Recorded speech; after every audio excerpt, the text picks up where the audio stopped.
Yummy. It was one pot meal is delicious, Mm-hmm. and that was it. I went home and I just chilled out. I've been watching interesting shows. I watched an Indian movie the other day that was cute, and then I watched the Eskimo show yesterday. Binged that. Oh, that Eskimo with the girl in the north. Yeah, North of North. Oh yeah, I saw the love previews that to little the. show. It's so cute. So cute. I didn't watch it, but I liked the Yeah, preview of it. I Like, did. okay. I watched the whole thing already, and it was good. I enjoyed it. And her name is Siaya, which I think is so beautiful. Siaya? Siaya. Oh. Siaja. Siaya. Siaya. It was cute. So that was it. That was my day. What about you, Rockstone Triz? Not too much. I slept a lot yesterday. Yesterday seemed like a very sleepy day to me. Yeah. I was sleepy all the day long yesterday, from start to finish. I feel It like was fun. today is a sleepy day. A sleepy day. Mhm. I think it's gonna get nicer later, so I think people gonna want to be outside because, man, people are outside. Yeah. People are outside. Like, I knew that Boston had a lot of animals, but yesterday I was like, everybody got a dog. Everybody. Like, I didn't see not one person without a dog walking yesterday. I was like, where was y'all the whole winter? Yeah, man. That's crazy. Yeah, man. But there's a lot of pet owners. We missed to announce that Friday was National Pet Day. Oh, was it? It was, and the people were celebrating on the interwebs, and that was cool. Celebratando. Yeah. Yes. In the interest of time today, we're gonna kind of fly through this first part today. We have Boston mayoral candidate Josh Kraft stopping by to talk to us about his campaign and his support that he's looking for from the people of Boston, Massachusetts. If you have any questions, comments, or concerns, we ask that you join us online. Get into a little what I'm saying? Oh, drop it into the comment section so that we can read them aloud to you. So we can read them aloud to you so that you guys know what's going on. But in the meantime, we'll just go through the news as regular, and then we'll get there. I got to jump off a little bit early today, but the others will hold you down and make sure you're good to go. With that said, let's get into the show. Saucy and Friends starts now.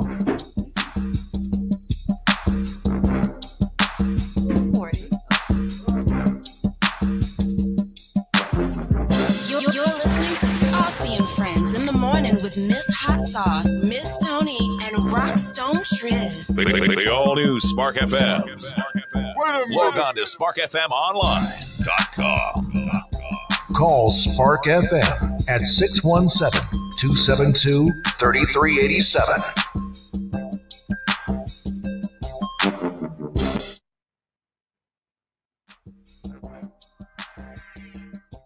All right, let's go. Today is Tuesday. It is Tuesday, April the 15th, also known as Super Tuesday, where we get you guys very involved with everything that's going on in the community and the people who are vying for your attention.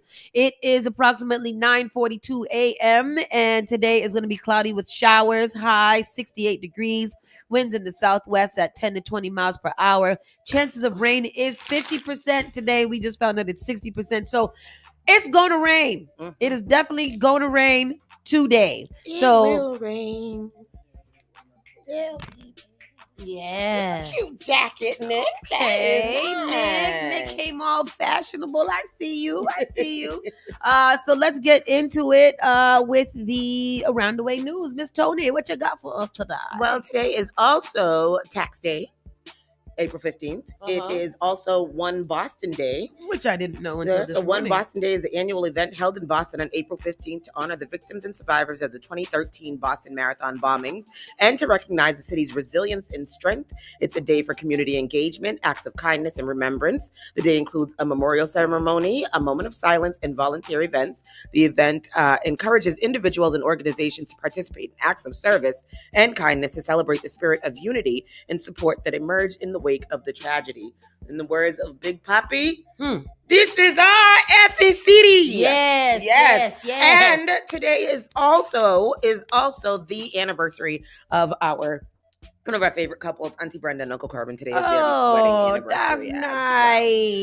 Yes, so let's get into the news. Now all of that good stuff. Here is the stuff. Trump administration freezes $2.2 billion in grants to Harvard over over campus activism.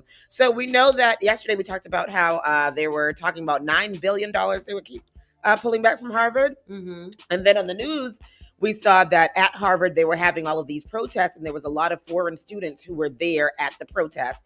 And they were one of them said something like, and if we get deported tomorrow, and I was like, hey, maybe you should fall back. Yeah, chill out. Yeah, chill out. And now we know that Trump has freezing more than $2.2 billion in grants and $60 million in contracts to Harvard University after the institution said it would defy the Trump administration's demand to limit activism on campus.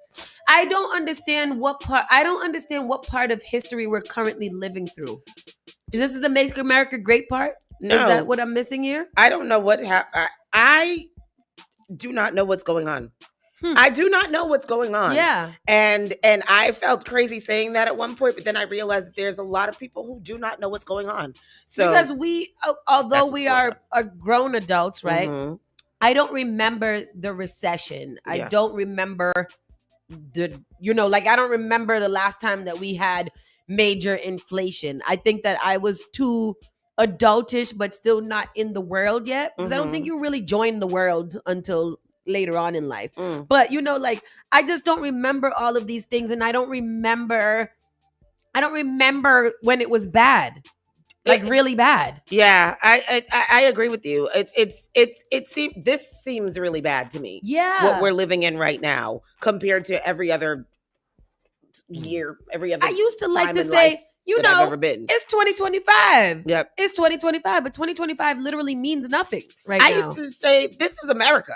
Yeah, you know what I mean, or come to America, or no. America, the land of dreams and opportunity, and it's no longer that. Nope. I have encouraged people as of late, don't come here. Why are you here? Why you want to be here? Go somewhere else. Yes, I've really said it because I'm trying to get out of here. I'm trying to get some dual citizenship in some other place. But anyhow, I thought you had a clip. No. Go ahead. He's played in the background. Yeah, played in the background. They're just pictures. We don't have too much time. So the hold on Harvard's funding marks the 7th time President Donald Trump's administration has taken the step at one of the nation's most elite colleges. In an attempt to force compliance with Trump's political agenda. 6 of the 7 schools are in the Ivy League. Mm-hmm. So that's Donald Trump tearing down everything. Mass families call for change in handling of cold cases. So this story is very interesting. At the State House, a call for justice for the families of unsolved murder victims. Boston's Louis D. Brown Peace Institute is calling for major changes in the way law enforcement handles cold case investigations. Soon, families will appeal to lawmakers with one simple message: unsolved cases deserve a second chance.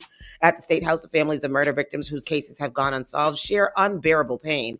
If I can't have my son back, at least I want it to be solved, and I don't want no one else's family to have to go through this.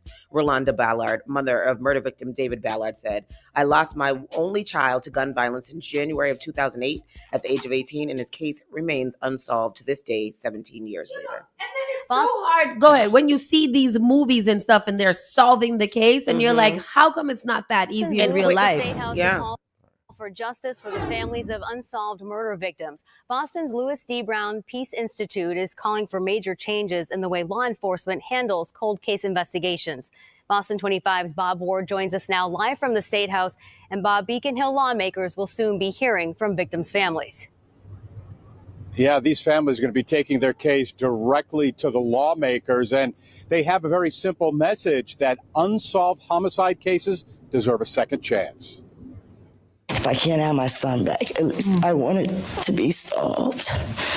And I don't want no one else's family to have to go through this. At the State House, the families of murder victims whose cases have gone unsolved share their unbearable pain. I lost my only child to gun violence in January of 2008 at the age of 18, and his case remains unsolved to this day, 17 years later. Natasha Carrington is the mother of murder victim Darian Carrington.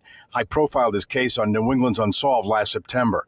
Natasha is pushing for passage of a new bill that would keep open the line of communication between families and law enforcement. For those of us like me who never see the inside of a courtroom or never saw your loved one's case investigated, our grief is heavy. The Louis D. Brown Peace Institute is behind a bill that calls for the Attorney General, not the district attorneys, to review unsolved murder cases after 3 years. We need that bill because we care about each other. There are so many people impacted by this loss that are struggling with continuing their education. Their mental health isn't good. And when we get justice, it begins the healing process. The bill's backers point to research suggesting that homicide cases of black and brown people are more likely to grow cold than when the murder victims are white. They believe regular reviews of cold cases can make a big difference for everyone. Regardless of where you live, regardless of where you're from, that your case is met with the same dignity and compassion. It seems so. Right now, district attorneys have control over the process. It seems so, like it just seems like it's not going to get any better right now because that's not the focus of a lot. I know there's a lot of work going on outside and around everything, but everything, like you said earlier, just seems very bad to me. Like nothing seems like it could possibly get better anytime soon. I mean, we gotta have hope, but I mean, it's easy, very easy for your hope to diminish a lot in these days and times as well. So we'll see what's going on there. We'll look at that. Mass courthouse evacuated because of an incident. Officials confirm a police officer hit with pepper spray inside of the Woburn District Court. So a Massachusetts courthouse was evacuated Monday morning when a police officer was hit with pepper spray, officials confirmed. The court officer came in, just pulled the door shut and told everyone to get out the room, get out of the courtroom, said one woman who was evacuated from the building. It was very scary. I didn't know what was going on. It was a lot of commotion from everybody running out of the door. Nobody really knew what was going on at the time. So it was like a stampede of people running out the back door. Chief Robert Rufo Jr. of the Woburn Police Department said a man connected to a case that originated in Stoneham over a year ago entered the court building with a gas mask and pepper spray. What? I saw that in a movie one time. He began spraying indoors of the courthouse. He was subsequently subdued and arrested and transported to the hospital. Charges are being determined. Rufo identified the suspect as Nicholas Eckerberg, 28, of Yarmouth Port. Eckerberg is expected to be arraigned at the hospital. Like, what was the reason? What was his plan? He's crazy. He's gonna bomb the place? No, he only had pepper spray. So he just wanted to come in and pepper spray everybody and then leave? Like he had a gas mask on himself. Y'all ever been around pepper spray? I feel like I have, but not. I feel like clear a whole building out. Okay, really? Pepper spray is nothing. So I've been in a party where somebody I never knew what it smelled like, but I was in a party where somebody sprayed pepper spray and it cleared the whole party out. What is it, like spicy? It burns your eyes. It is like you can't breathe. Your eyes are running. It's like, and it doesn't. It lasts for quite some time. Oh God, that sounds awful. Boston City councilors called to bypass special election to replace Tanya Fernandez Anderson. Put that one all the way to the bottom. Oh, okay. I was okay. MBTA Keolis to offer train service to Gillette Stadium concert series this summer. Oh, that's dope. The MBTA commuter rail in Keolis will provide a special event train service to Foxborough for the Gillette Stadium concert series this summer. Special event trains will depart from the South Station with stops at Back Bay and Dedham Corporate Center before ending at the Foxborough Station. There was no way to get to Foxborough by train before? There's a Foxborough station, so there had to be. Each train is scheduled to arrive at Gillette Stadium 1 hour to 90 minutes before the start of each concert. Good. Trains will depart from the Foxborough Station 30 minutes after each concert. I love it. Me too, because getting to Gillette or Fox is getting out there during a concert is impossible to get there and impossible to leave there. When we went to go see Beyonce, it took us 3 hours to get there and 3 hours to leave. Yep. from Foxborough. Crazy. Some concerts will offer round-trip service out of Providence, making stops at Pawtucket, Central Falls, Attleboro, and Mansfield stations before arriving at the Foxborough station. The MBTA will publish a complete schedule on its website closer to each concert date. That's awesome. That's awesome. I think the Foxborough station is right there, isn't it? But how come nobody don't take it though? It's got to be something wrong with it that maybe it's far away or something like that people can't get to. Because I believe that more people would opt to take the train or public transportation to Foxborough. Yeah. You could get drunk, you get there on time, you know, all of the things. Yeah. Foxborough station is adjacent to Gillette Stadium Sports Complex. I don't know why I didn't know that, because I would have definitely opted to do that instead. Absolutely. So Kendrick Lamar is coming on May 12th. May 31st is Post Malone. The weekend is June. The weekend after hours tour will be on June 10th and 11th. And those are all at Gillette? Those are all at Gillette. Wait, say it again? May 4th, AC/DC. May 12th, Kendrick Malone is May 12th. Kendrick Lamar, May 12th. Post Malone is May 31st. June 10th and 11th is the weekend. I'm only naming the people that we would. Coldplay, Morgan Wallen, George Strait, and AC/DC will also be there. So, but I might want to go to a Kendrick Lamar concert. They're not like us. They're not like us. Yeah, They're not like us. anything like the halftime show, I kind of want to be there. Yeah, because that was nice at a football stadium. You missed one about the peeping Tom. Was that what you were telling me about yesterday with the man who was groping people randomly? No, because that's in Brooklyn. Oh, so this Weymouth man suspected of being at the peeping Tom incident outside of an apartment complex. A Weymouth man was charged with connection with the peeping Tom incident outside an apartment building on Saturday. Hida Safia here. 48 of Weymouth faced charges of lewd, wanton, and lascivious. How do you say that word? Lascivious. Lascivious conduct. Leviticus conduct and disorderly conduct. The Weymouth Police Department said in a statement he was released on bail, scheduled to appear in court around 10:45 p.m. on April 12th. The story gets cut off. So anyhow, he did that. But what was you telling me? There is a guy in Brooklyn that is going around and like hunching on women, like attacking them from the back, sexually humping them, sexual assaulting them from the back. He's done like 6 people so far. He's getting far, but he's just kind of coming up to them and just pumping them. It seems like he's just grabbing them and hunching them from the back. A horny dog? They have pictures of him, huh? Like a horny dog? Yes. And they have pictures of him. They know who he is. He goes into like the store and like loiters in the aisles. And then when somebody like walks by or something, he'll grab him. That's insane. Yeah. And he's done like 6 people so far. They gotta neuter him. People like that need to be neutered. Put them on a little table, drain their balls. Chemical castration. Yeah. Yeah. But anyhow, so that's that. And then this last story now. What my stories go? Charges dropped against men accused of fatal fight at the Patriots game. Oh yes, the one who punched the man. Yep. Is this the one that had the issue? You had a medical problem? Yes, he did have a medical problem. The bigger man, yeah. And then they tried to say that it was something the fight. else. So Norfolk County prosecutors dropped charges against 2 men accused of participating in a fight at a 2023 New England Patriots game that led to the death of a 53-year-old man. John Vieira and Justin Mitchell, both of Warwick, Rhode Island, were each charged with assault and battery and disorderly conduct, both misdemeanors. The charges against both men were dropped at a Friday after a motion hearing in Rentham District Court, according to court records. A spokesman for Norfolk District Court Attorney Michael Morrissey's office did not immediately return a request for comment. In a brief court filing, prosecutors said the charges were dropped in the interest of justice. The fight took place in the 300th tier of Gillette Stadium during a Patriots-Dolphins game in 2023 and left Dale Mooney of New Hampshire with fatal injuries. Mooney needed medical attention when first responders found him at about 10:57 p.m.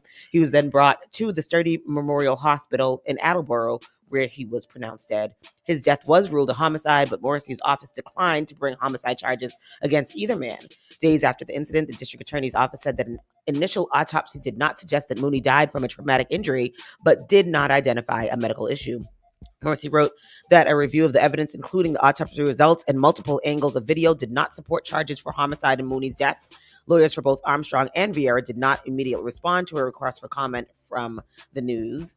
and that's it. So there was bickering back and forth throughout the game between one section of the crowd and another. And towards the end of the fourth quarter, he noticed Mooney in a physical altercation with other spectators, according to a witness. The Dolphins fan walks over and clearly punches him in the face. He gets knocked out, and you can tell right away that he's not okay. Mooney never got back up, and EMTs arrived to perform CPR. It's an unfortunate situation. I feel bad for the family. Something that reminded me of while I was reading that, and I don't remember what it was.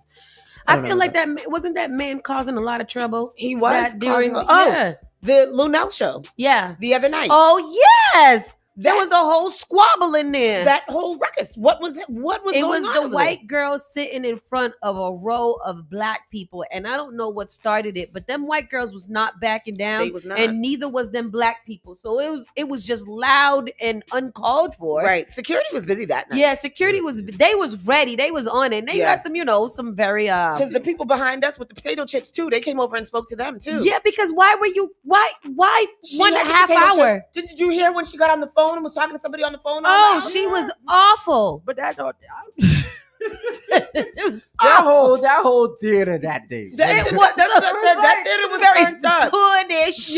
Yeah. Lunel had to ask the girl to be quiet. Yeah. He kept the whole row was right.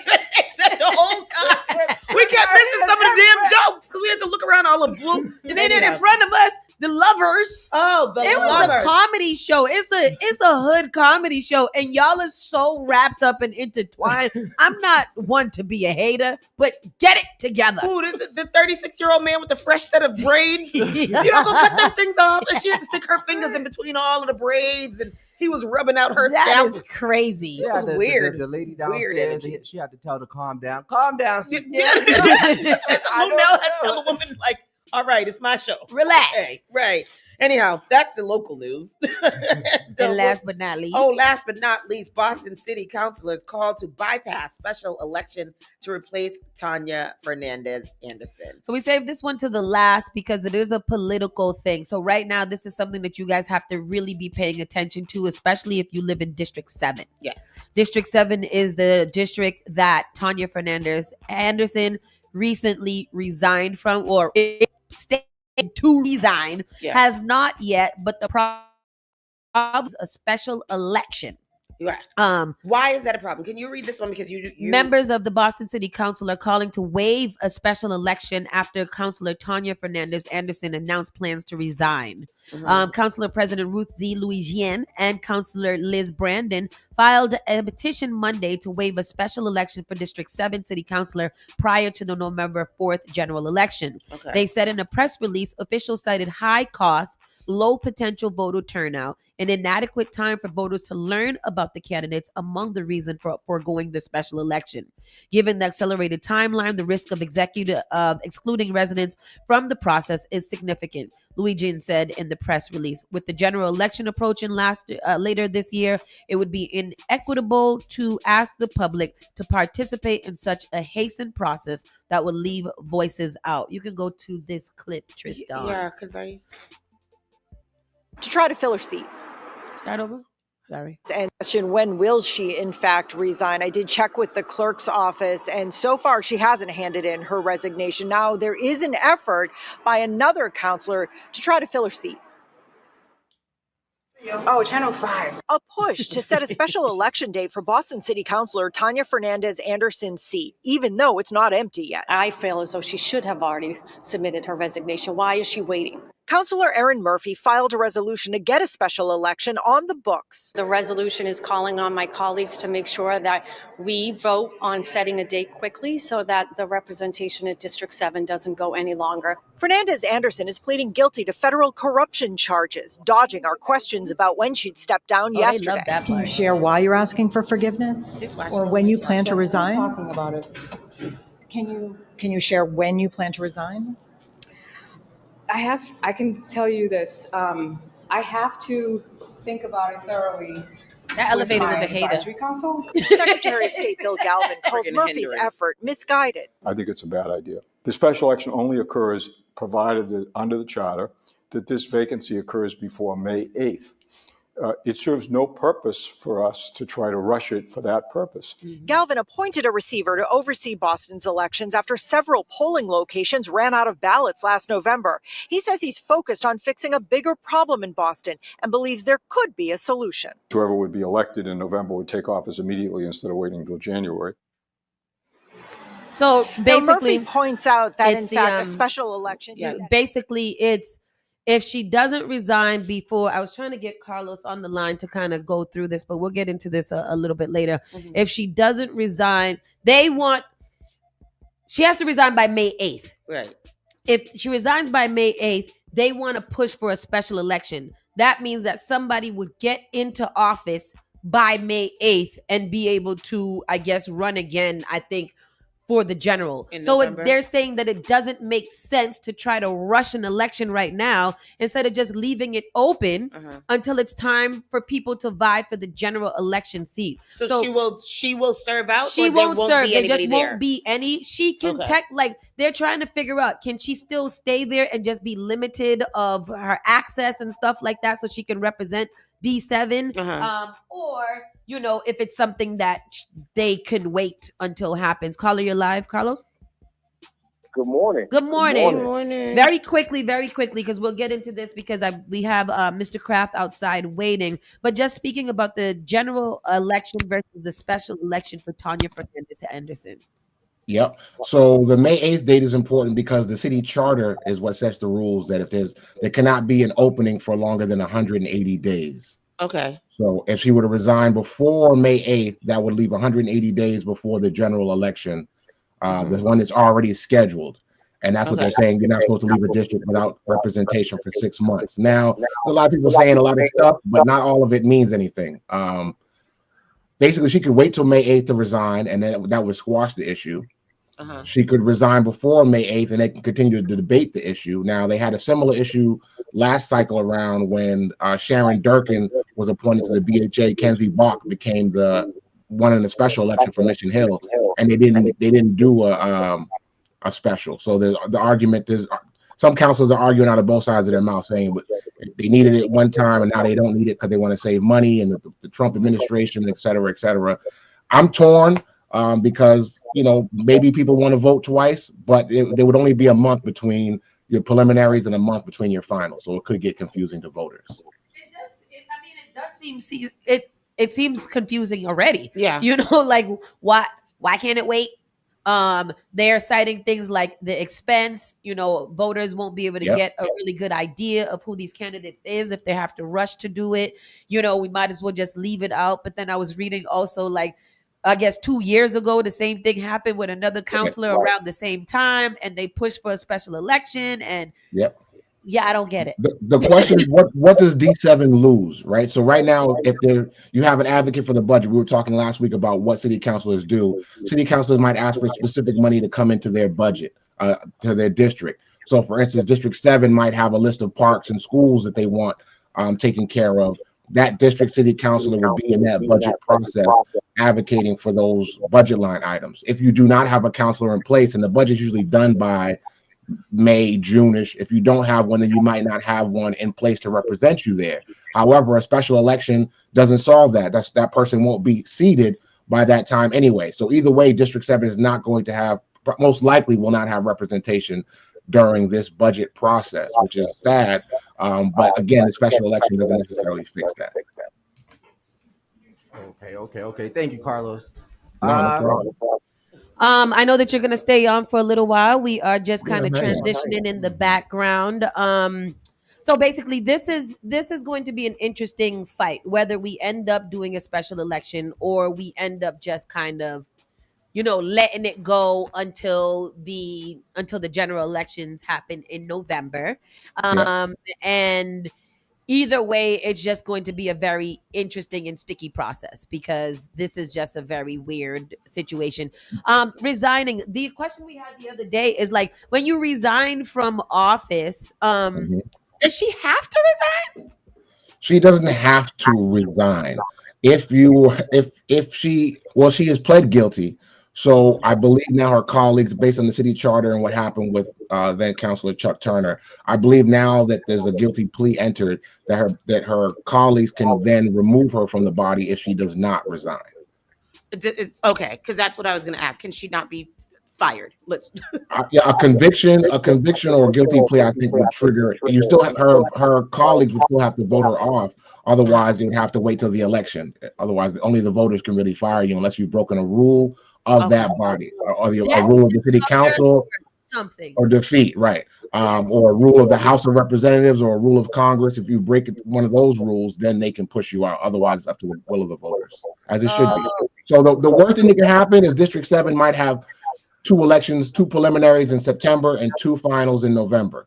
There's worse things that are happening in D7 than multiple elections. So I don't want anybody to worry about like the world is falling down in District 7. It's not. People just need to be more civically active and pay attention to who your voters are or who your candidates are now when they're pulling papers April 16th.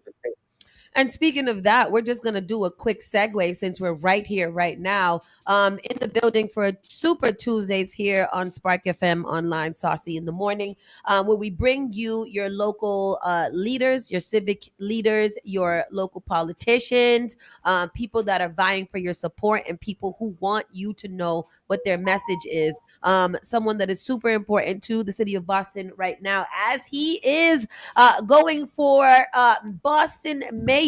We have Mr. Josh Kraft in the building, and we want to give you a big thank you. Welcome, Mr. Kraft. How are you? I'm great this morning, Danielle. Or which is hot you sauce? You can do hot sauce. All right. Josh, it's up to you. I want to do what works for you. And first of all, hot sauce, I am grateful for the opportunity to come in and Tony and speak to hot sauce, Tony, and Triz.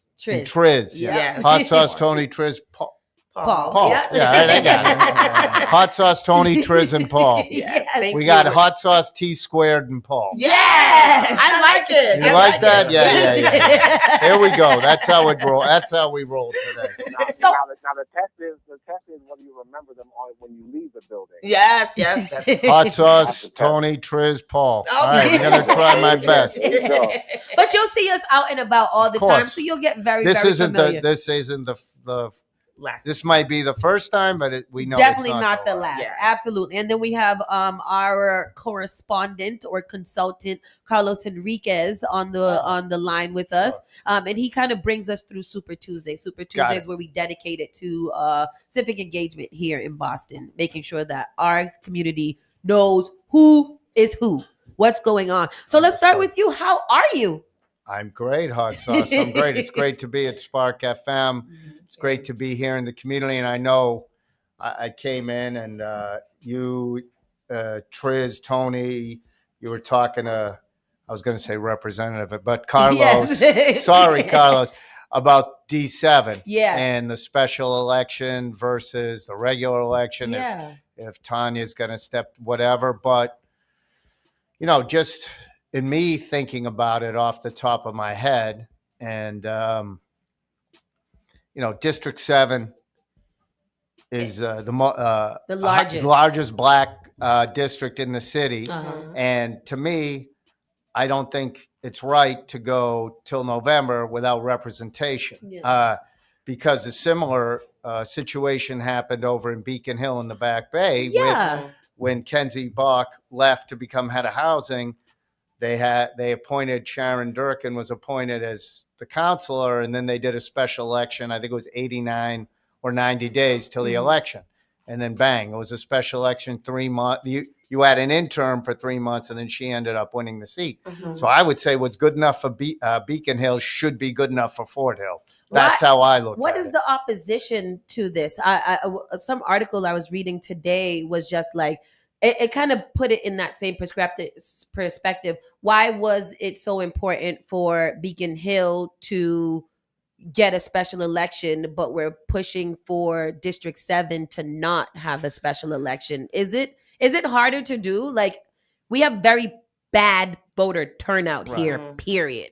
So when we do have these special elections where people are not even sure what they are, is it a fair election process?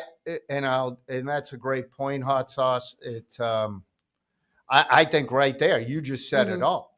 You're fighting for better voter turnout here. What better way than a 3-month sprint, special election to get people hyped up, to get people out there listening to the candidates and feeling engaged civically in such a crucial and important district in our city. Yeah. And again, what was fair for Beacon Hill should be the same for Fort Hill. And I feel strongly about that. And I do think a special election is a really cool way to create excitement, passion, and voter engagement. Did you have something, Carlos? So yeah, I don't disagree with any of those points. I do think it can help civic engagement. But from being a candidate and an elected official myself, one of the challenges in a special election the shortened timeline. So rather than 7 months, people having 7 months to get to know a voter who they're going to vote for, or a candidate having 7 months to raise money and get to know people, now you see that up to 3 months. So that becomes a challenge for candidates that might not have the same amount of time or, infrastructure to be ready for that race. Similarly, I would say, Mr. Kraft, you have 7 months to win over approximately 70,000 people. You can see how that can be a task. You have that finite date creeping up on you. So while I agree that Mr. Kraft is correct, it helps with civic engagement. I think that the counterpoint would be, does it limit candidates' engagement in terms of them being able to raise money, get volunteers out, and get into the neighborhood in an adequate way? Otherwise, the person that wins has a leg up when it comes back to the general. Carl, I completely understand that point. I just don't think it's right. I just feel like the district deserves to have representation. And even if it's an interim appointed person, and they may even say, I'm not going to run come the special election. I just think that's how I feel. So look, this is a democracy. People deserve especially a big district and powerful district like number 7. What if she decides not to resign? Is that a thing? Can she just say? I think her colleagues would move to remove her. Okay, because that was the council and see if they can remove her. And can I ask too, if they do have a special election, who would be the candidates for? It would be the same. Who would be the candidates that would be in the special election? Right now, the ones that are named that have accounts open and are ready to go is Saeed Ahmed, Saeed Abdikarim, and Maverick Alonso, as well as Samuel Hurtado. Those 4 are ready to hit the ground running. There's probably about 3 other names that are thinking about it. But again, special election will change whether you jump in and ready for that sprint or whether you were gearing up for a marathon. I believe one of the Saeeds are going by coach. Again, that's a confusion right there because I'm saying one of the Saeeds. So that needs... They got to figure that out in terms of marketing. But let's get into you, Mr. Let's start. Why? What did you see or feel for the city of Boston that you were like, now is my time. You've been here for a while. So people that don't really kind of know that you've been in the community for a while, you've been here. So you've been through a couple of mayoral cycles. Why now? Why 2025? Well, bottom line is, Hot Sauce, as you said, I've been in these communities for 35 years. And what I love the most about all these neighborhoods, I've had the honor to meet with so many great people and learn from great people. And it's built and created a true love of the city of Boston. And I love the city of Boston, truly. And what I love, number one about it, are the great people I've gotten to meet and learn from. And I feel, in my opinion, that the city is headed in the wrong direction. Housing is unaffordable and unattainable. Families are pulling their kids out of the schools in record numbers. Mass incasts has spread to neighborhoods throughout the city. I think the fiscal discipline from City Hall has not been what we deserve, a 20% increase in 3 years. And I have a different vision for the city. I think that Mayor Wu values political ideology over results. And a lot of that ideology are nice ideas, but the results aren't there. I'm about results, bringing people together, having the political will to make hard decisions by bringing people together, listening to people, even people that disagree with me, to figure out the best path forward for the citizens of the city, Yeah. the best results and path forward for the citizens of the city. Sorry. What are some of your policies when it comes to housing, when it comes to gentrification, when it comes to education? We hear a lot of what you oppose to from the new administration, but what is it that you believe that you can bring to the city of Boston that's different than what we're getting right now? So I'll start with my housing hot sauce. Yeah. Sorry. So we have a three-part program for our housing. First of all, is to get units built. We know that there's 26,000 units of permanent housing that can't get that can't get started and built due to the rules and the regulatory policies of the city. The second policy is a rent control program that can be enacted and thus help people. And it not only helps, it will help renters. The third is creating a first-time homebuyer program that is for working families that want to stay in the city of Boston and can't right now. Yeah. That would be on housing. With the school committee, we would return elected members of the school committee to the school committee. So it'd be a hybrid with elected and appointed members, because there's no better way to hold schools and a mayor, myself, accountable than elected people that represent the voices of the city, you know, and represent JC and Nick's interest in the schools. Yeah. I know, and Paul, I assume. Well, they are very highly political over here. These interns, they get into it. So they're paying attention to what's going on. And I think it's awesome, because we were just talking about, I don't think you join the adult world and start paying attention to things until you're a little more older and you have time to reflect. But I really love that the kids now are really focused on what is happening in the world. I was talking to both of them out there, and John Carlos was telling me he's into cybersecurity. When I was a student, like, so really? we actually connected him with someone who he can speak to about it, which was awesome. And Nick said he's into politics. I hope it's, separate time. I connected him to someone he wants to maybe help us out. Yeah. But the point is, these kids, when I was a senior in high school, I wouldn't have, there was no such thing as cybersecurity, believe it or not. And, but I wouldn't have known cybersecurity. I wouldn't have known about, I wouldn't have known about, these kids are impressive. Mr. Kraft, I wanted to not ignore the elephant in the room. Call me Josh. Josh, please. Yes. Oh, thank you, Mr. Josh. Of course, T. One part of T squared. So we can't ignore the elephant in the room, and that is your last name. Yeah, you are Josh Kraft, and right now our country is being run by a lot of billionaire men. Yeah. And so that comes into play when it comes to you. How are you navigating that? How are you trying? I know the things that you've done in our community, and I know that you've been here. But how are you going about, getting rid of that billionaire stigma. Which is crazy, right? Yeah. Look, and I understand it. So I don't want to take. I want questions, but this might be a little bit, because there's two. I'm going to answer two questions. Okay.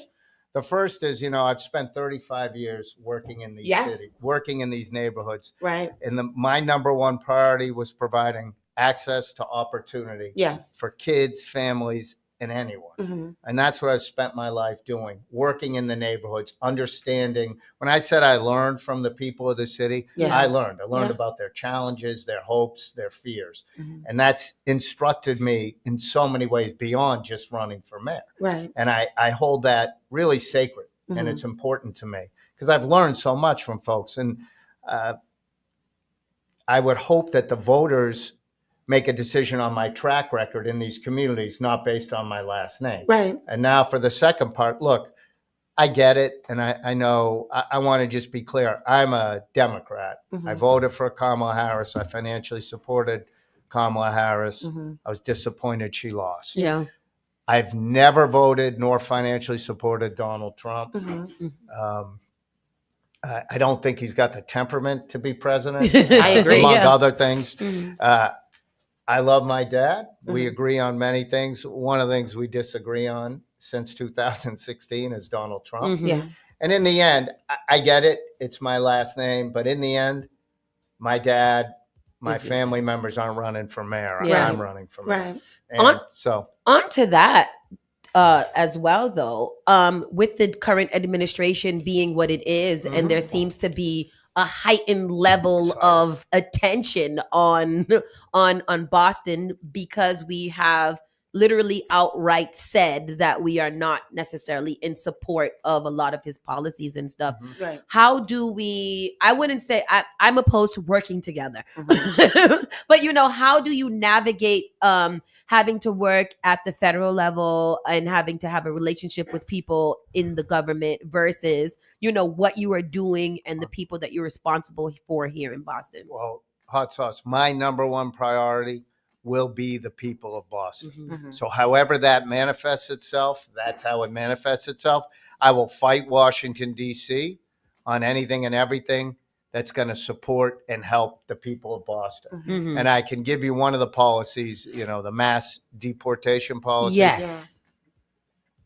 I'm completely against President Trump's mass deportation policies and Secretary Holman's. In my 35 years of working in the communities, I've had the privilege and honor to learn from so many immigrant families doing Especially in Chelsea. Right. Yeah. I spent time in Chelsea, Roxbury, exactly. A lot of time.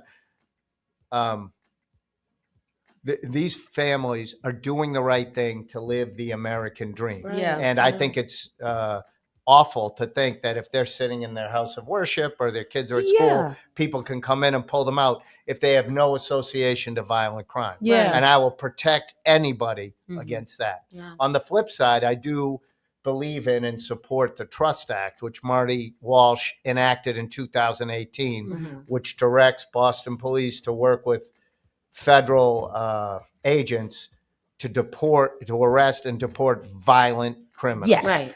Any violent And I think criminal. that we all can agree on violent criminals. that's We where don't I want stand that. on Yeah. that. And of course, and that's where I stand on that issue. And then the other issues, I said, look, the citizens of Boston will always be my priority, number one, and we'll fight for them, no matter who's in the White House, no matter what. To do what's best for the citizens of Boston. You spoke on the American dream, and right before you came in, I think we were having a little discussion about that and like what America has become. And so it's really great to hear you say that you will fight 100% the people. Some hot ticket items. White Stadium. Yeah. White Stadium seems to be the great controversy here. On one end, we have people, really excited about the investment in the community and making this this high level soccer stadium, this place where the kids can be, but the price tag associated with it seems to rumble a lot of feather. In the same way, traffic that's surrounding there. What's your stance on White Stadium, and how can we make something like this work? So all right, again, thanks, Hot Sauce. So my stance on White Stadium, I'll go right to one of the points you just made. That's a lot of $100 million. And we're just talking about D.C.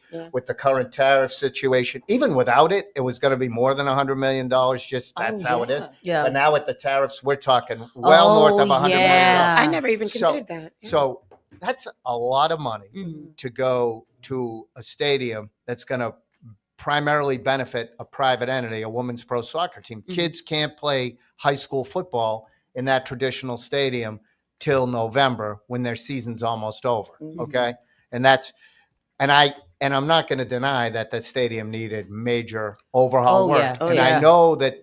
And the second thing is there's been unequivocal community opposition to the plan. Yes. I do know that the Emerald Necklace Conservancy proposed a plan for 1/3 of the $100 million that would solely 100 benefit be Boston Public School kids and the generations of families that have used the park. Yeah. They could have total access to it. Wait, you said there's a whole different plan? There's a plan that the Emerald Necklace Conservancy has for $30 million that could benefit. If you reach out to someone there, I'm sure they'd be more than happy to say less. Let's write that down. So Go ahead. Just And it was done into the White Stadium piece, because this is a lesson I learned early in my politics. I know there are several different groups active around it. What I'm kind of hearing from the ground is that it's almost a stalemate in terms of, maybe it's a 50-50.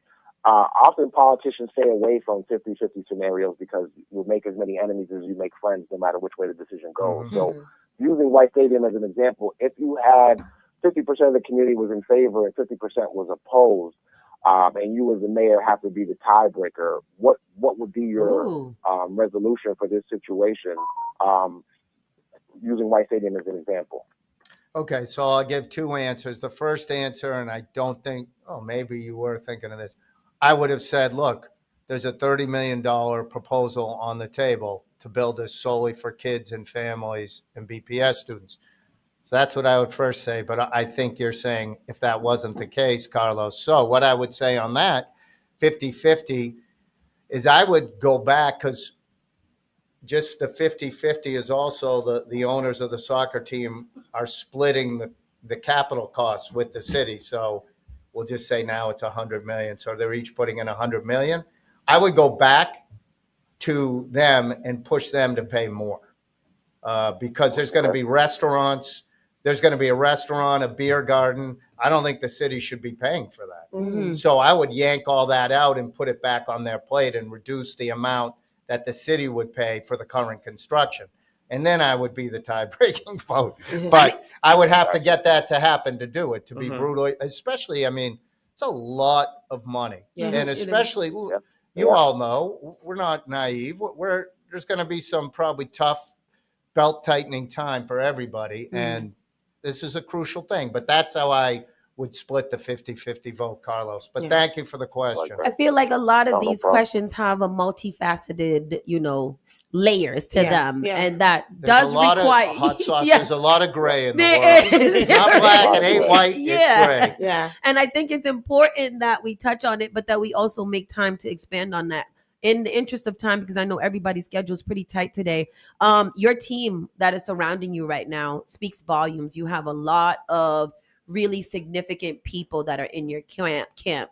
You have, I know that one of our broadcasters here, Jaquetta, is on your team. Yep. I forgot.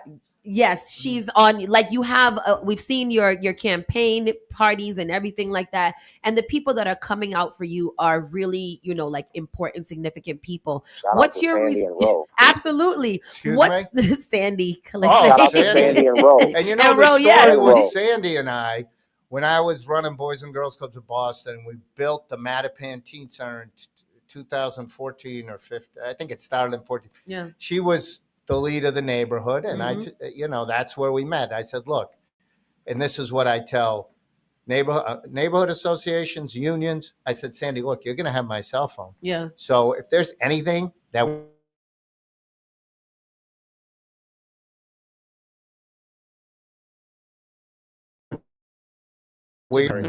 I said, look, Sandy, you're going to have my cell phone. And if there's anything that happens that you don't like, just call me. Yeah. And I'll deal with it. I mean, that's what I love. I think the day after you campaigned, I got a call randomly, and it was you on the phone. And I was like, Josh Kraft just called me. How could I not call hot sauce? Exactly. Everyone's like, you got to call hot sauce. Like, literally in the last 3 days, I was like, do you want to interview Josh Kraft? Do you want to get him on the radio station? I'm like, he's going to be here on Tuesday.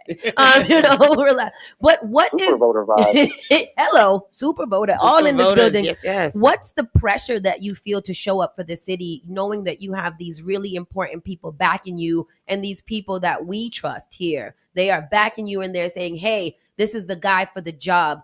Do you feel that pressure that you have to come through, and you really got to be something that the community is screaming for? Yeah. Whether that be showing up, whether that be, helping out, supporting, like, what does it feel like at this moment for you? It's that's a great question, Hot Sauce, because I haven't been asked it, but in private conversations with people that are close to me, I've talked about it, and no BS. I get a little emotional. Yeah. I see so many people that believe in me. Yeah. And believe in, I wouldn't even say me, our message, what we want to do for the city. Yeah. And I feel like, you know what? I cannot let these people down. I'm going to do whatever I can for everybody in the city, even people that don't like me. Yeah. I want them to be successful. Yeah. That's the truth. You can check back in people that have known me. I mean that. People that are not supportive of me, I don't care. Yeah. If I can help them, down the road, I'll do it. Yeah. That's just how I'm wired. And I get emotional when I think of like all these people that believe in our campaign and what we want to do for the city. I hear your passion and I love it. And so I'm not even going to press on there because I do think that it's a good place to end. We want people that show up and get emotional and get passionate about the city of Boston because being here, Boston is small, but we have a very mighty ego. Yeah. We don't like anybody coming in and encroaching on our freedoms, our benefits, anything. When I'm in, no one's messing with Yeah. Like we need some radical 4 championships every year. All the colleges championships. That's right, baby. Yeah, we have a lot to protect, and we have, again, a big ego, and ego comes hard for us. And I appreciate just hearing the passion. I get emotional. That's what I want to hear. I want to know that you be up at night thinking about how to fix things for us. I don't sleep anymore. I can't imagine. I would never. Hats off to you for it, because the mayor's job doesn't seem like an easy one at all. Right, and I truly believe everything I say is funny. My kids were home for the Jewish Passover this weekend, and they left. And they're like, "Are you sleepy? You don't look like you're sleeping enough. Where were they? They're going to send me all these supplements." Yeah. It's funny. Your hair is going to turn completely gray soon. It's already done it. It's crazy. But thank you, Josh, for your time. I know you guys have to run real quick. Thank you so much. Any last minute words? It's an honor to be on here. I appreciate what you do for the community with Tues, Tony, Hot Sauce, and Paul over here. I'm flattered and honored to be on the show. You too, Carlos. Oh, Carlos. Carlos, of course, you're a legendary rep. And I think we had met back in the day. I know we had at some community events. Definitely. But thank you for your leadership and your commitment to community, because in the end, all we have is ourselves and the power of community. And I want to make it as strong, compassionate, and powerful as possible. So thank you. Absolutely. Thank you, guys. We're going to take a very well-needed commercial break to pay some bills.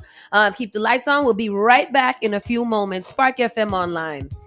You're listening to Saucy and Friends in the morning with Miss Hot Sauce, Miss Tony, and Rockstone Tues.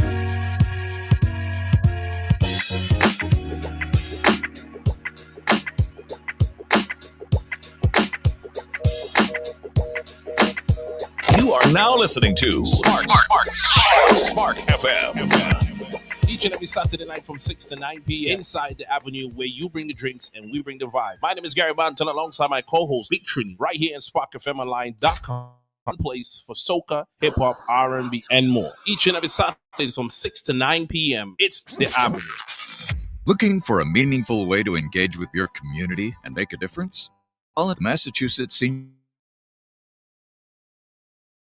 Prevent Medicare Fraud. Visit masmp.org. This project is supported by a grant from the U.S. Administration for Community. JP Morgan Chase is making a global commitment to break down barriers to drive inclusive economic growth all over the world. We believe there is a pressing need to help more people move up the economic ladder. That is why we are investing in communities and people to create an economy that works for all, because no community should be left behind. Right here in Boston, we're focusing that work in Dorchester, Roxbury, and Mattapan, among other neighborhoods, on improving financial health. These efforts aim to address the key drivers of the racial wealth divide head-on. We're here to empower individuals, families, and small businesses by connecting them to the tools that build generational wealth and a long-lasting legacy. Chase is investing in Boston. Chase is investing in you. Visit us at the Mattapan branch at 1617 Blue Hill Avenue, where the team is waiting to help.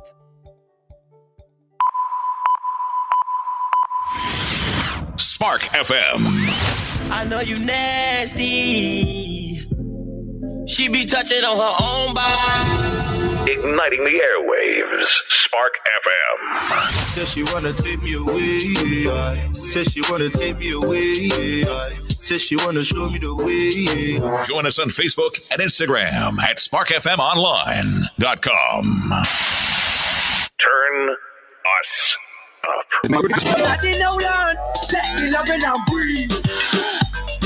Spark FM.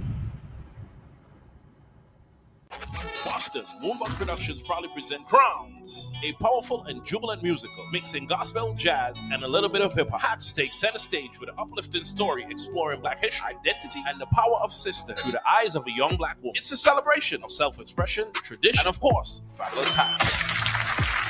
Get ready to clap your hands and tap your feet because these ladies have serious attitude. Don't miss Crowns. Opening April 11th through May 4th at the Arrow Street Arts in Cambridge. Tickets are just $55 at arrowstreetarts.org. And for flexible pricing, check out Pay What You Wish option at the box office. Crowns. April 11th through May 4th. Come for the hats, stay for the celebration.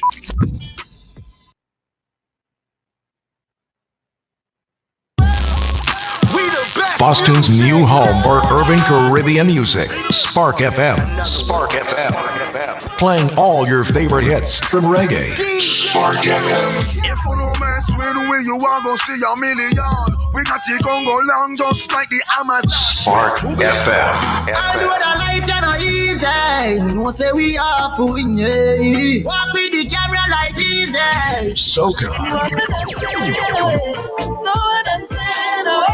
Hip hop. Yeah, we on and we going crazy. R&B. You could do damage. You could do damage. Afrobeats and much more. Spark FM. Spark FM.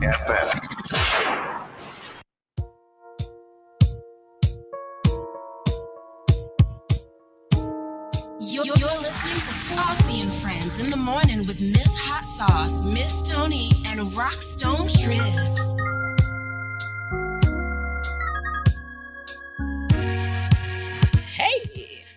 Hey y'all, welcome back, Saucy and Friends. That was a very, very good interview with Mr. Josh Kraft just now.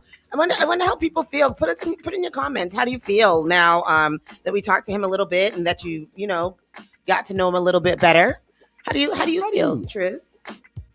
I still have my reservations, honestly. Yeah. I still have my reservations.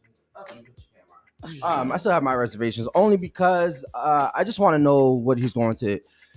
We've seen so much done for minorities in the last 3 years since Mayor Rue's been here, and we not only that. I tell people all the time, Bostonians, we're probably one of the most, if not the most spoiled city in America. Yeah. And we take a lot of things for granted because we have access to so many programs. Not only that, and we have access to City Hall that's immediate access because we know so many people that look like us, that we grew up with, went to school with, related to us, best friends. Everybody says that term 6 degrees of separation. Oh yeah. In Massachusetts is about 0.25. Yeah. Do you know what I mean? Yeah. And that's what I'm looking for. I'm trying to see, are you going to, we know that the old Boston is traditional white. Mm-hmm. It is white. Yeah. And since Mayor Rue has been there, I've seen so many people, so many things that she has done to implement and to make sure that there's power, the power structure, the power dynamics has changed. There's a lot of diversity, yes. Yeah, and diverse as well. Yeah. So, and not only that, I did hear a lot of good things from him, but I just want to know, I don't know. I just have some reservations. That's it. Do you? Oh, okay. I don't know. I feel good. I feel he has a very warm presence and very personable. Absolutely. And I think that that's something that that I appreciate in somebody who is going to be running for mayor, because you feel like you want the mayor to be somebody who is approachable and who isn't standoffish, who does show some emotions, who's not very callous, and who's just not so laissez-faire. So I don't know. We'll see. I mean, it's definitely going to be a very, very interesting mayoral race. I think that there's a lot of good points that both of them have. We will have Mayor Wu in here sometime soon, and it's going to be interesting. But anyhow, let's get into the national news. So y'all vice president that y'all voted in, J.D. Vance, fumbled the Ohio State's NCAA football championship trophy as the Buckeyes visit the White House. And he says I didn't want anyone after Ohio State to get the trophy, so I decided to break it. That's right. He broke the people's trophy. Vice President J.D. Vance ended the Ohio State football team's visit to the White House on Monday by fumbling the team's national championship trophy after laudatory speeches by President Donald Trump, Buckeye coach Ryan Day, and Vance on the South Lawn. The vice president and Ohio State graduate tried to hoist aloft the trophy. Which one that you are? He didn't count on the trophy's golden top being designed to separate from its black base. Which story? I'm sorry. J.D. Vance breaking the trophy. National news? Yes. I don't see it here. Where's the third down? Third one? Oh, fourth round. Oh, thank you. After some struggling, the vice president lost his grip on the two pieces. OSU running back Trayvon Henderson, standing behind Vance, grabbed the football-shaped trophy, top of the trophy, but the base fell to the ground, forcing Vance to grasp around it as it rolled a short distance. And here goes the clip for that. What do you think? Is telling him something?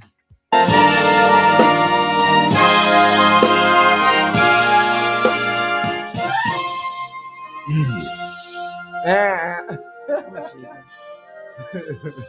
Oh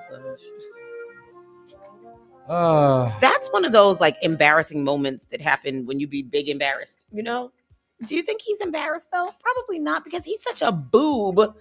He was probably ishing bricks at that moment there just now. Yeah, hell yeah, he's embarrassed. I don't think he gets embarrassed. J.D. Vance dropped the trophy around all those big black people. Hell yeah, he was embarrassed. He ain't scared. He got eyeliner. He is not worried about nothing.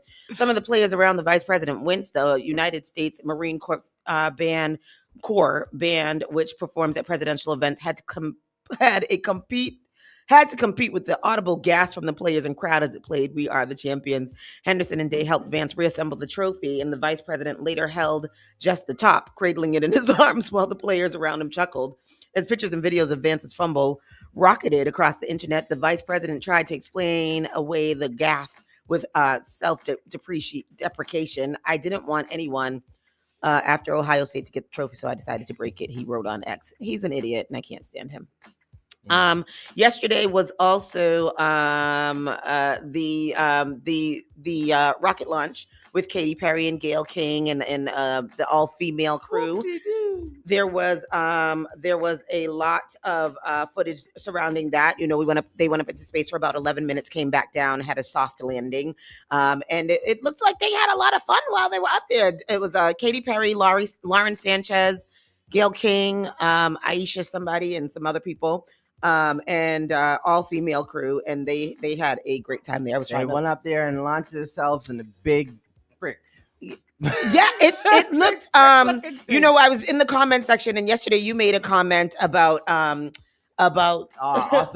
Powers. It looks like a lot of people had that same sentiment. So I just put something in there with some pictures from them being up in space, and they looked like they had a good time.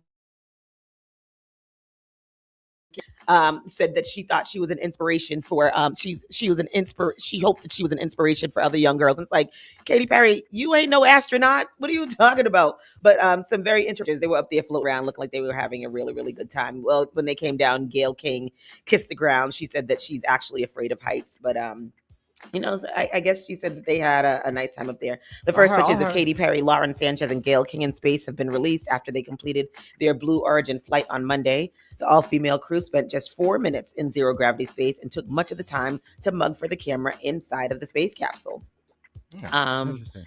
Here's Katy Press Perry. conference, Gayle was asked about that terrified look on her face. That moment, I was so afraid. I just wanted to get into my seat. I just wanted to get inside the capsule and sit down. I never in a gazillion years thought I could do this. Well, nice. Yeah, Gayle's best friend Oprah was on the ground watching her and waiting for her throughout the whole flight, and that was really it was nice. I mean, how dope is it to have Oprah Winfrey as your best friend?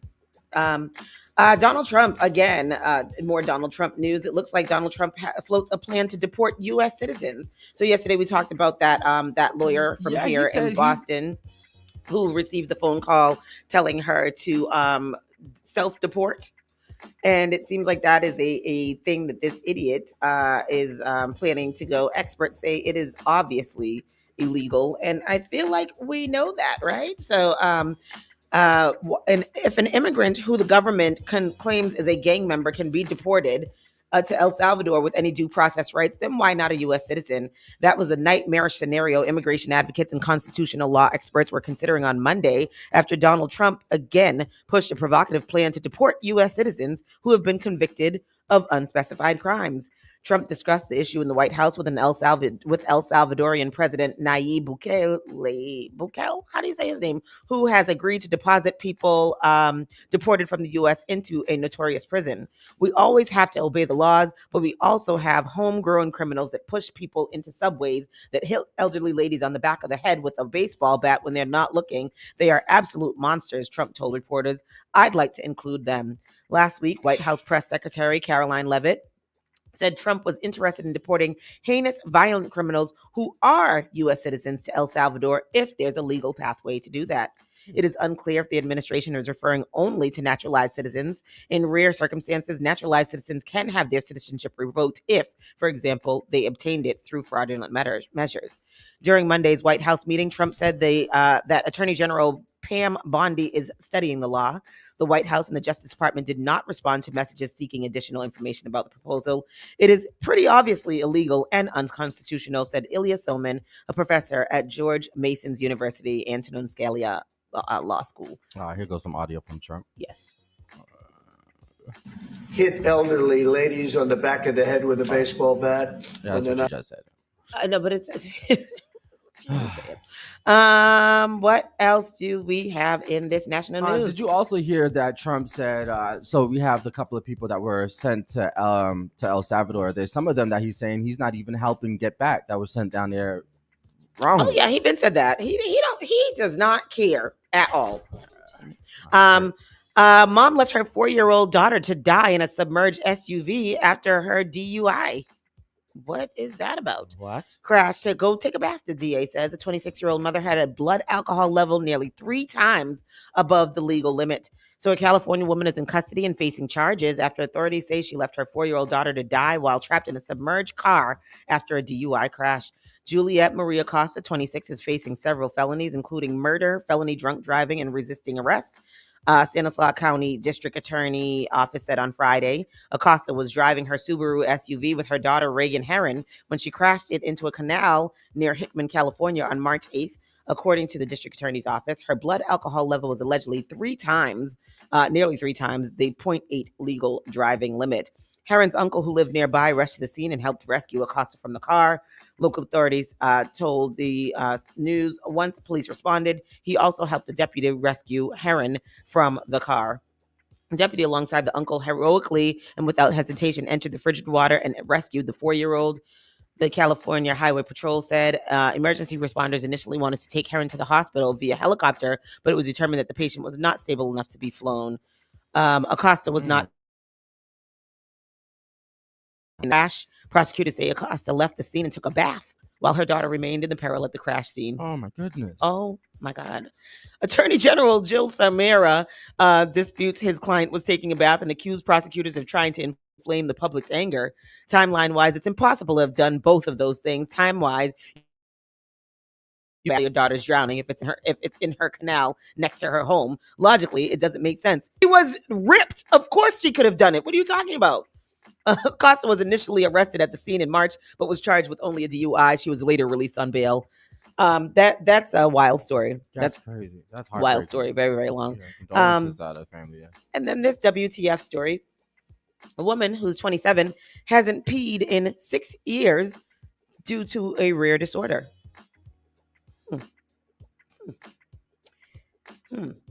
That's weird. A young woman has been diagnosed with a rare disorder after spending nearly 6 years without the ability to urinate. Anna Gray, a 27-year-old from Bath, England, first started experiencing symptoms in December of 2018 when she woke up one night to go to the bathroom and couldn't pee.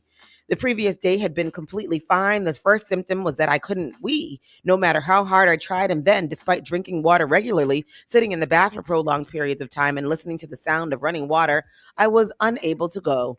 This went on for 5 days. Despite telling doctors that laxatives weren't working, Gray said they couldn't come up with any alternative solutions. It was difficult to get doctors to believe me, she added. They said that I must have been able to go to the toilet and that I was probably misremembering things. Days later, Gray was struggling to walk due to bladder pain, so she returned to the doctor for answers. Scans revealed that she had a liter of urine in her bladder, about 4 times the maximum capacity. Doctors inserted a catheter to help relieve herself after the pain felt like she was being stabbed in the bladder.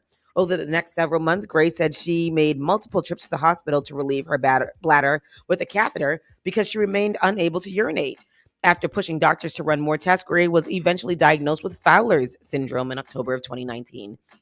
Fowler's syndrome is a rare functional disorder where the urethral sphincter, the muscle that controls urine flow, fails to relax when it should. It can cause complete or partial inability to urinate, bladder spasms, and pain due to bladder distension.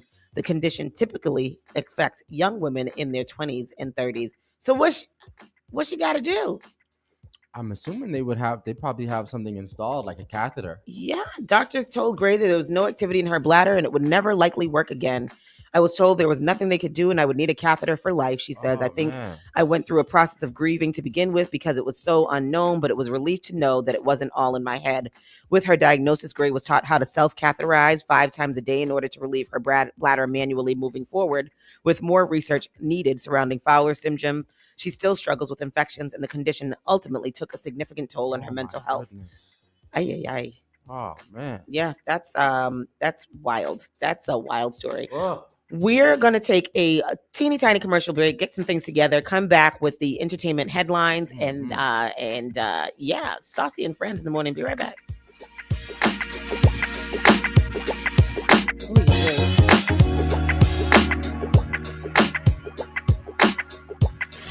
What is this, Doctor? This is Well, Spark of New England, Spark FM. Bringing the heat back to the airwaves. Turn us up. All right. Well, let's take a look. Boston, Moonbox Productions proudly present Crowns, a powerful and jubilant musical mixing gospel, jazz, and a little bit of hip-hop. Hats take center stage with an uplifting story exploring Black history, identity, and the power of sisterhood through the eyes of a young Black woman. It's a celebration of self-expression, tradition, and of course, fabulous hats. Get ready to clap your hands and tap your feet because these ladies have serious attitude. Don't miss Crowns. Opening April 11th through May 4th at the Arrow Street Arts in Cambridge. Tickets are just $55 at arrowstreetarts.org. And for flexible pricing, check out Pay What You Wish option at the box office. Crowns. April 11th through May 4th. And for the hats, stay for the celebration.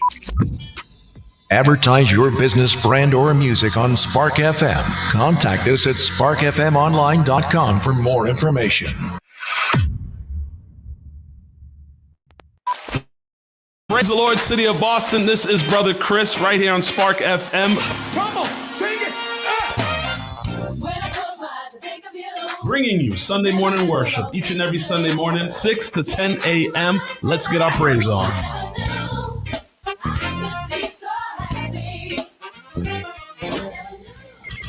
We all make choices about alcohol. Kids make choices whether to drink or not. Bye, Dad. Remember, I'm going to Alex's party tonight and sleeping over. Hey, remind me about that party again? And adults make choices whether to talk about it. That's true of parents and every other trusted adult in a kid's life. Kids want to know our expectations, and they want honest answers in everyday conversations. So talk with your kids and help lead them on a positive path, because when you talk, they hear you. Learn more at underagedrinking.samhsa.gov. Each and every Saturday night from 6 to 9 p.m. inside the Avenue, where you bring the drinks and we bring the vibe. My name is Gary Banton alongside my co-host Big Trini right here in SparkFMOnline.com, the number one place for soca, hip-hop, R&B, and more. Each and every Saturday from 6 to 9 p.m. It's the Avenue. Boston's new home for urban Caribbean music. Spark FM. Spark FM. Playing all your favorite hits from reggae. Spark FM. If you no mess with the way you are gonna see a million. We got to go long just like the Amazon. Spark FM. I know the life is not easy. No say we are fooling. Walk with the camera like easy. Soca. No one said Hip hop. yeah, we going crazy. R&B. You could do damage. You You could do the damage. Afrobeats, and much more. Spark FM. Spark FM.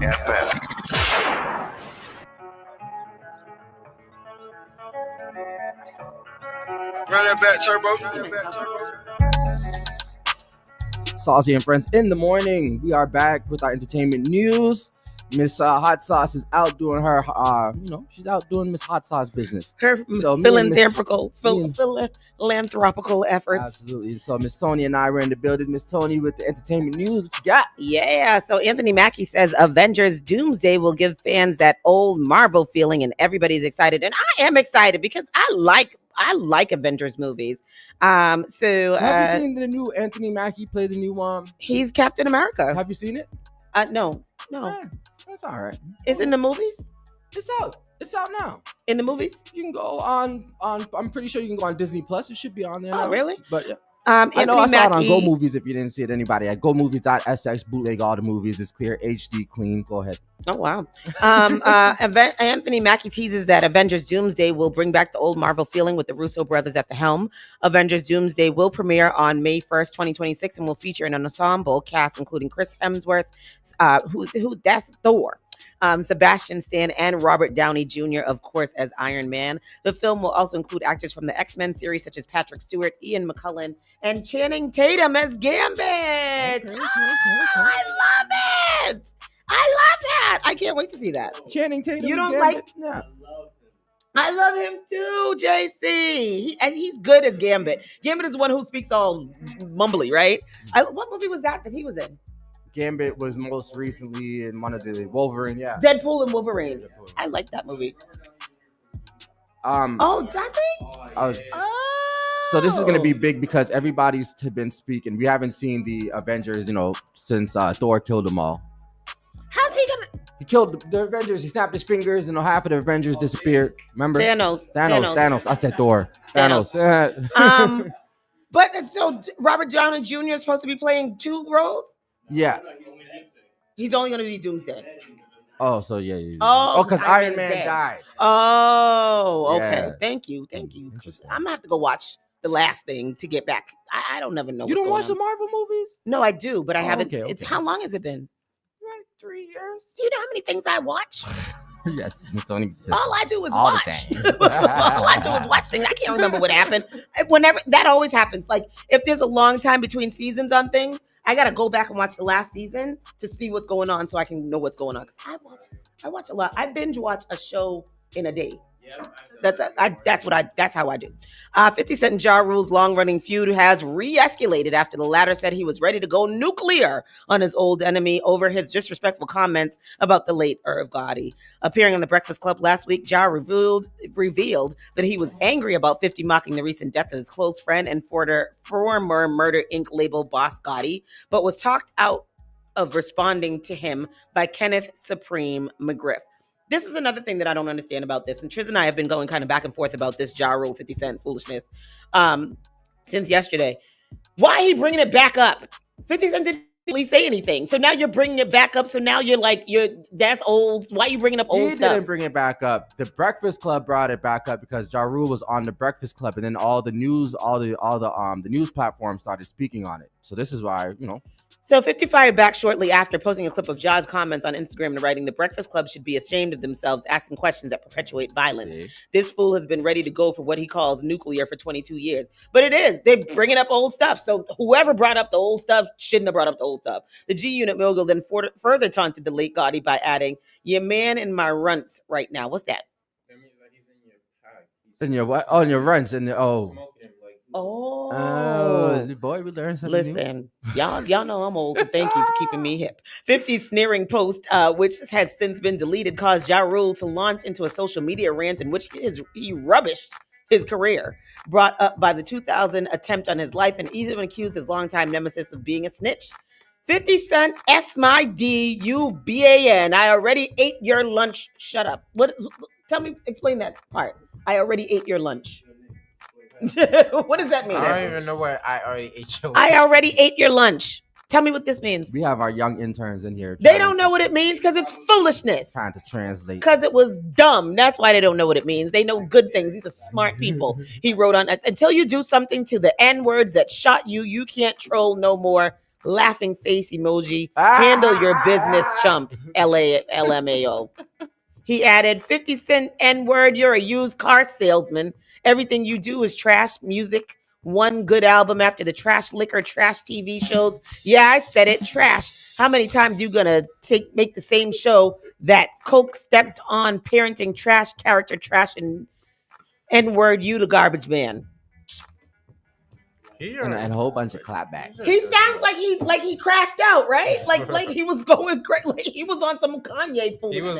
He was on Hots. Yeah, on Hots. I don't even know what that means, but I like it. But it means like you're just like doing too much. Like, yeah, his friend is dead. His what? His friend is dead. Yeah, so let him rest in peace. What's all this foolishness? He sounds stupid. From now on, your name Boo Boo. That's what they're gonna call you on the streets, right? LMFAO. Boo Boo the fool. Laughing face emoji. 50 Cent is a street N-word from Brooklyn. You Boo Boo from Queens. McGusto CB4 ass nigga. Oh, Gusto from CB4. He was Chris Rock. Remember Chris Rock trying to play trying to play Eazy-E in CB4? What y'all know about CB4? Ja Rule, just go and play in Firefest and stay away from the trolling because you're not doing it well. It's not good. Lil Nas X is hospitalized with facial paralysis. Ain't that what Justin Bieber had? It is. Posting to Instagram from the hospital, the star told his 10.4 million viewers that he has lost control of the right side of his face. This is me doing a full smile right now, by the way, he said in the video, and he unsuccessfully tried to grin. Bro, I can't even laugh right. Yo, that's crazy. In a follow-up post, Lil Nas X reassured fans that he was okay and asked them to stop being sad. Shake your ass for me instead, he joked. In a third post, he wrote, I'm gonna look funny for a little bit, but that's it. In the comment section, his fans and celebrity friends expressed their concern. Get well, baby, said Taraji P. Henderson. Sending you love, wrote garbage singer Shirley Manson. Comedian Wanda Sykes added, sometimes your body tells you to sit down somewhere and rest up. The 26-year-old, whose real name is Montero Lamar Hill, appeared to be in good spirits despite his condition. In one video, he panned the camera from left side of his face to the right, joking, we normal over here, we get crazy over here. So is it Bell's palsy that he has or what? Yeah, so it is. Yeah. The star did not disclose the cause of his condition, but fans speculated it could be Bell's palsy, a nerve condition that causes paralysis to part of the face, or Ramsay-Hunt syndrome, in which a shingles breakout affects the facial nerve near the ear and causes hearing issues such as tinnitus. Hepatitis C causes this too. Oh, both conditions are usually temporary, can be triggered by infections or stress. Justin Bieber canceled several dates in his 2022 world tour after contracting Ramsay-Hunt syndrome. In the video, he showed his fans that he was unable to blink his right eye, and although the symptoms persisted for some time, he fully recovered. So hopefully Lil Nas X will also fully recover, but Eben said the devil did it to him. You took the words out of my mouth because that's exactly what I was gonna say. The devil. That's what you get. He when also you play said with the devil. X-Nas sucking too many lollipops. Who said that? Schneider. Ebens. Well, maybe he'd be bragging about that too. So you never know. And then the Minecraft movie. You know that's the big hit out that's right now. Jack Black asked Minecraft audience to not throw popcorn during a surprise appearance at an LA. So Jack Black made a surprise appearance at a screening of the Minecraft movie to ask fans not to throw popcorn following reports of rowdy behavior in theaters. A Minecraft movie has already grossed over $552 million globally in less than 2 weeks, becoming one of the biggest video game adaptations of all time.